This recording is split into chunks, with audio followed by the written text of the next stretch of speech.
Just by 15 minutes of fame. Exactly, yeah. Should I give him the mic? Actually, he's getting picked up right here too, so we're good. Okay. Yeah, they call me Tink. My full name is Brian Tinkler. And unlike Elliot, I have had a lifelong passion for riding motorcycles. Well, why don't you go in there too? So I'm 70 years old at this point in my life. I started working on bikes and riding them probably at 10. So that's a good long time. Now, what was your first impression of Elliot when you met him? You can be honest. Well, I've been here in the shop for a little over 8 years now, and I've been through a lot of different mechanics. And after I saw him, his enthusiasm and his passion for the bikes, and he had good basic mechanical skills, I thought, this is a guy that we could pass the legacy on to, because I'm at that stage in my life where I need to pass on this knowledge. I got decades of knowledge that somebody's going to benefit from. So,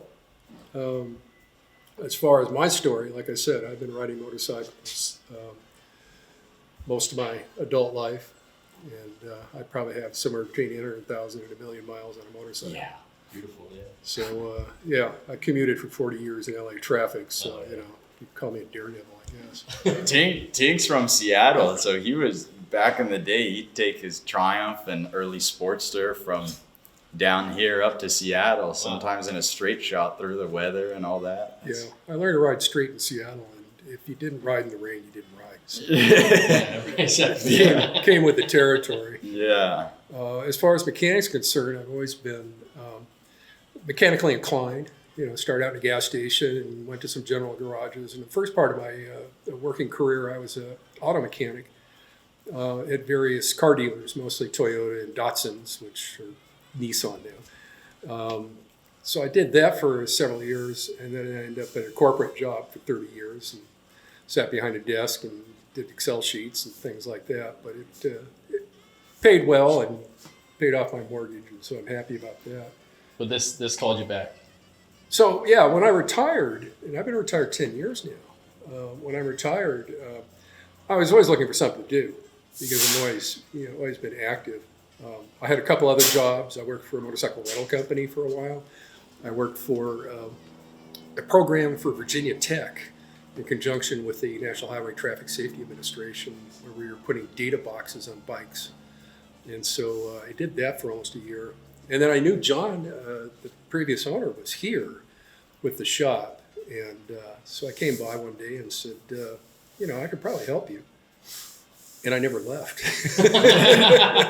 You got stuck. Yeah.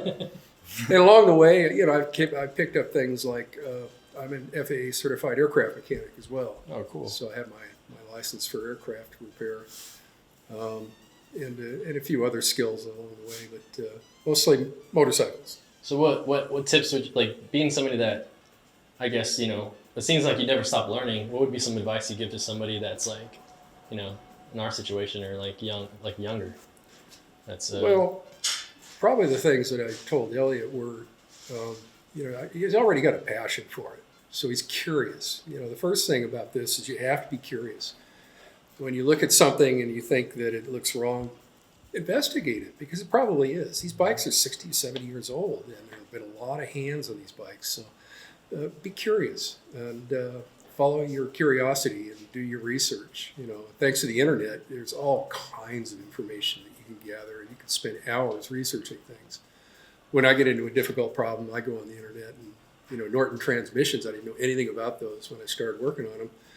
And now I guess I'm an expert, but I hate to even admit that. Yeah. But and there's a lot of peculiarities with the old British bikes that you just have to learn over time. Right.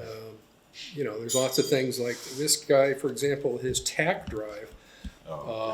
It has a left-handed threaded bolt in it, and somebody probably put an electric gun on there thinking it was a right-hand thread, and they cracked the engine case. Gosh. So, mistakes like that where you don't realize. I just put a foot peg stud, same scenario, on a BSA a couple days ago because a left-hand foot peg on the BSA has a left-handed threaded nut. Same thing. You know, unless you know you're going to make a mistake and get your air gun out, probably make a mistake. Yeah. A small mistake or big mistake. But Yeah. anyway. But, Use a small but yeah, one. you know, be curious. And again, you got to have passion for this. Like I said, I've been here a long time, and I've seen a lot of guys come through here as mechanics. And if you don't have passion for these old bikes, you should probably go work somewhere else. But that's my story. I'm going to stick to it. I appreciate that, Tink.